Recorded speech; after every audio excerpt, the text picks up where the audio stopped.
Okay, so let's start our guided practice. When we're drawing in perspective, the very first thing that we should draw is our horizon line. Now, when you draw your horizon line today for your guided practice, it's going to go somewhere near the middle of the paper. The horizon line separates the ground from the sky. So if we move our horizon line up, we have more ground. If we move our horizon line down, we have more sky. But for today's purposes, it's going to go right in the middle. I want you to label it Horizon, line. The next thing we need to add would be our vanishing point. Our vanishing point is going to go right in the middle on the horizon line. I'm just going to write VP for vanishing point. Now, the vanishing point can go anywhere on the horizon line. It needs to stay on that line, but it can go over to the left or to the right, anywhere as long as it's on the line. The first thing that we're going to draw is a cube. This cube is going to be eventually a building. So since it's a building, it should be on the ground, but then the top should go up into the sky. We're going to draw this rectangle to start our building to the left of the vanishing point.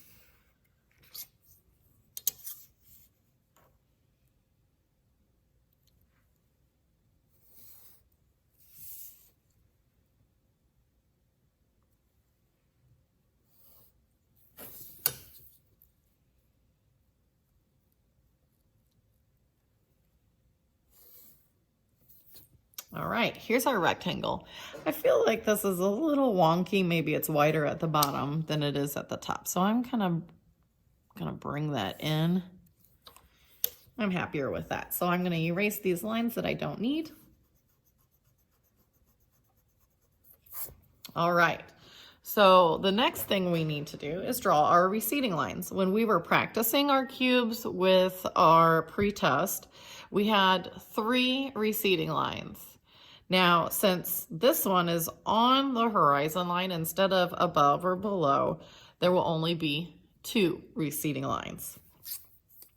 We'll draw one from the lower corner to the vanishing point, and then from the top corner, once again, to the vanishing point. Right now, this cube or this building, it looks like it's going on and on forever. So in order to create the backside of this building, we need to draw the finishing line. Remember, your finishing line should be parallel to the original side of your shape. So I'm going to rest my ruler and then I'm going to pull it back. If I want my building to be more narrow, I pull it back less.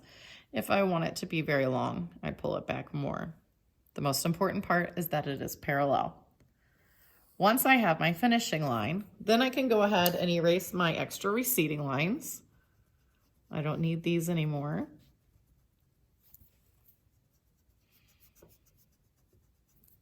And then I'm also going to erase the horizon line that is through the middle of this building.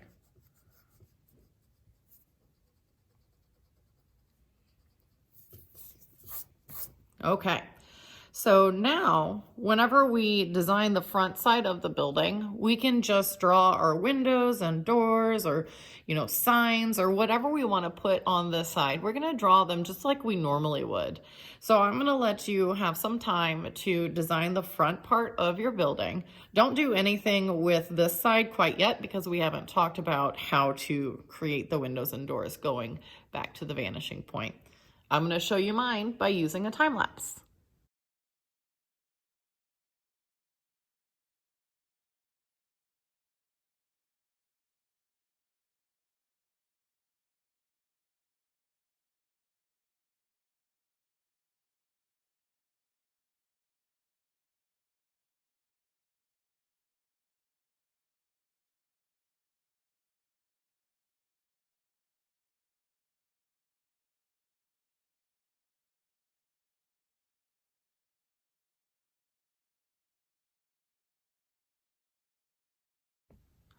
Okay, so my concept here is that this is some sort of shop. I haven't decided what sort of shop yet.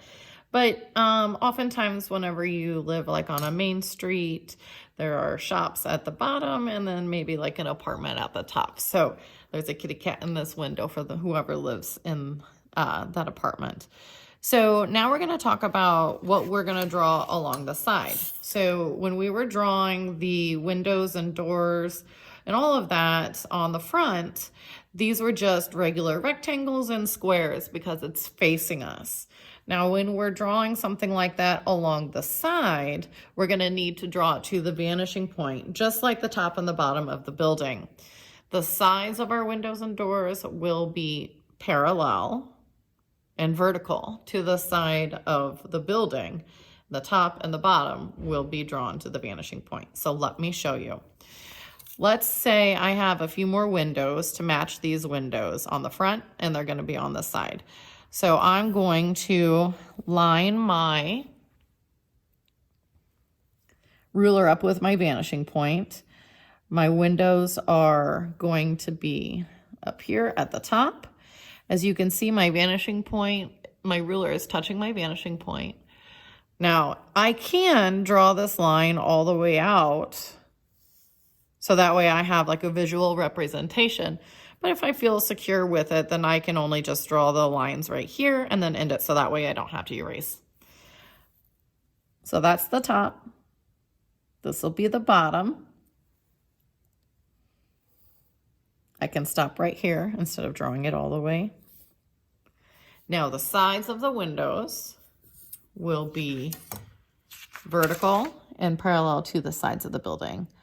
Oftentimes people get a little confused whenever they first start drawing things on the side. So just make sure that these lines are parallel. That's one of the biggest mistakes that people have. I'll draw the other side. Make sure it's parallel. Okay, so here's one large window. I think I would like to break it up into two like I have on the front. So I'm going to erase this extra receding line like I said. And then since I'm going to draw two windows, the line that is separating these windows will be vertical and parallel once again.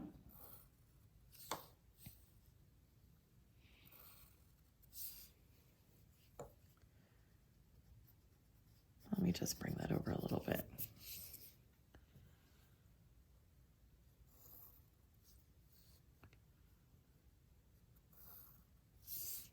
All right. Okay. So this one appears to be a little wider at the top than it does at the bottom. So that's something that I need to fix. So even art teachers make mistakes too. So I'm going to bring that out just a little bit. Not much, because I don't think it needs much, but it's enough to bother me.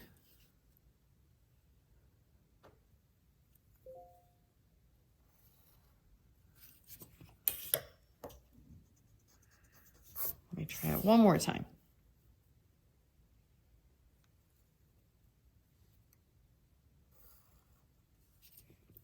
All right, so now I have my two windows. If I want to do the bar across so like the bottom window would be able to open up, that would also need to be drawn to the vanishing point. So I'm going to draw that in. Little line here, little line here. And then again. All right. And then I'm going to draw my curtains.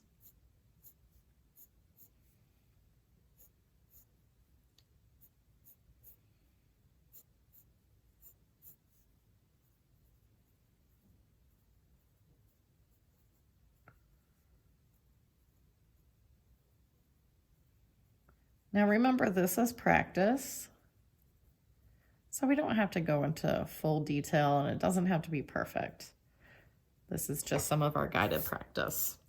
Now, if I have decided that this business at the bottom should be like, I don't know, let's say a florist, I'm going to put a sign on this side of the building. Once again, I'm lining it up to the vanishing point, the top and the bottom. Now, whenever I come down here, the angle changes. One of the biggest mistakes that people make is they'll make their lines, their first line like this, okay? And that's correct. But then they'll just keep going down like this, and our ruler is no longer touching the vanishing point. So as you get closer to the vanishing point and the horizon line, it starts to change the angle. Keep that in mind, always touching the vanishing point. All right, and I think our sign is going to be about here. Remember, the sides should be vertical and parallel to the side of the building.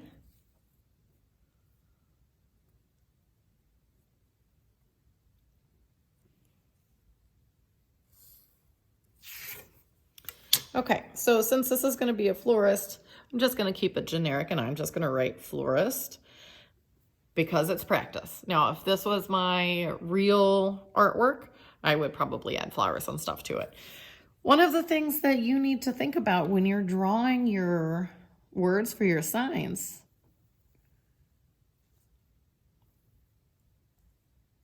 is keeping the letters standing straight, but also going back into the distance. So here's F,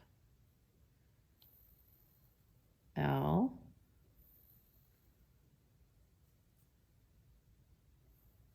O,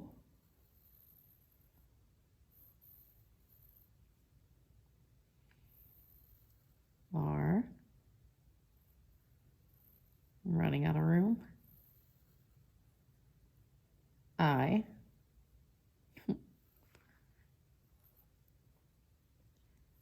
S.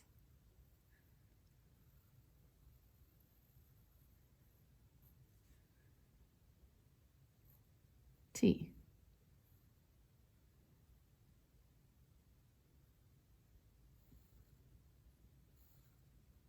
All right, barely made it. So my letters are filling the space, so it's larger here and getting smaller as we go back. All right, now if you wanted to make a sidewalk coming up to the front door, I think that would be a good idea. You are once again going to be using the vanishing point. We're going to line the vanishing point up with the bottom corner of the entryway. Vanishing point, bottom corner of the entryway, sidewalk going off the paper. We're going to do it again on the left side of the door.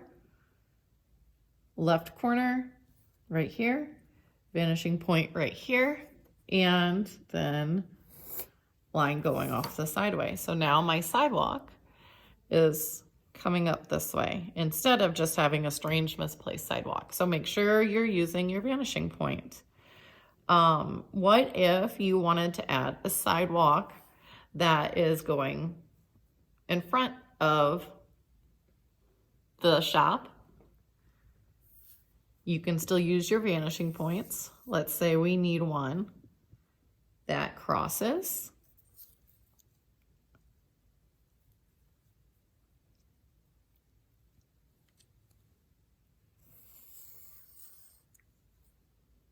Let's have this go off the paper.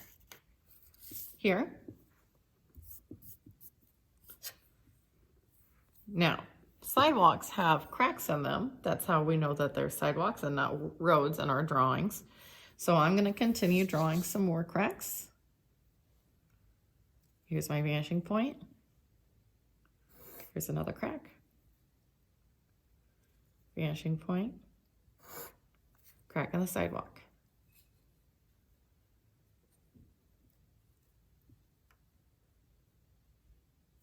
Vanishing point. Crack in the sidewalk. Do you see how the lines that I'm making for the sidewalk here are starting to change? As we get to the other side of the vanishing point, the angle changes on the paper.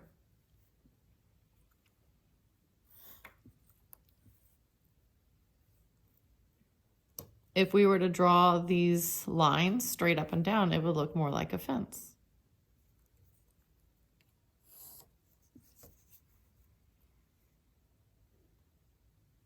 Once again, I'm still lining it up. And one final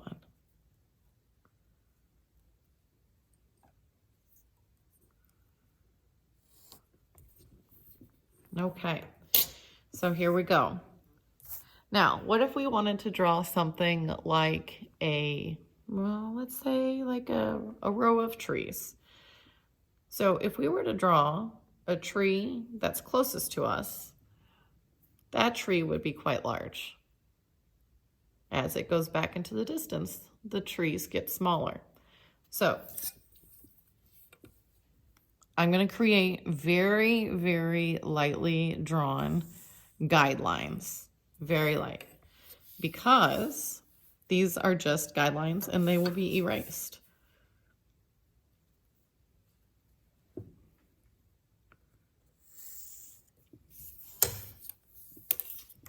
Here's my first tree.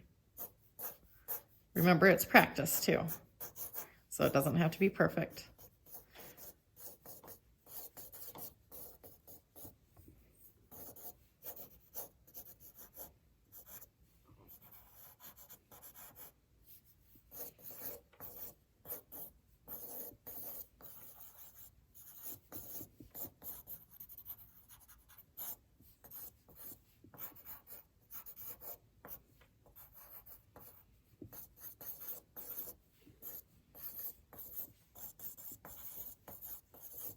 Okay, that's my scribbly tree.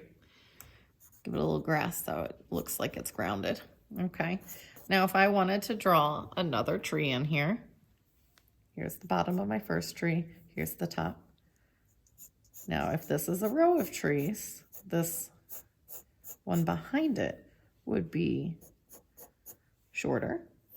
It would be more narrow. And it would be a little darker.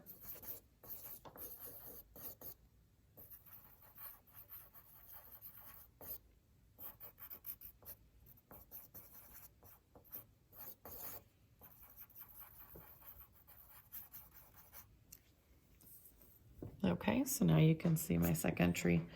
And then if I were to do even one more, let's ground my tree.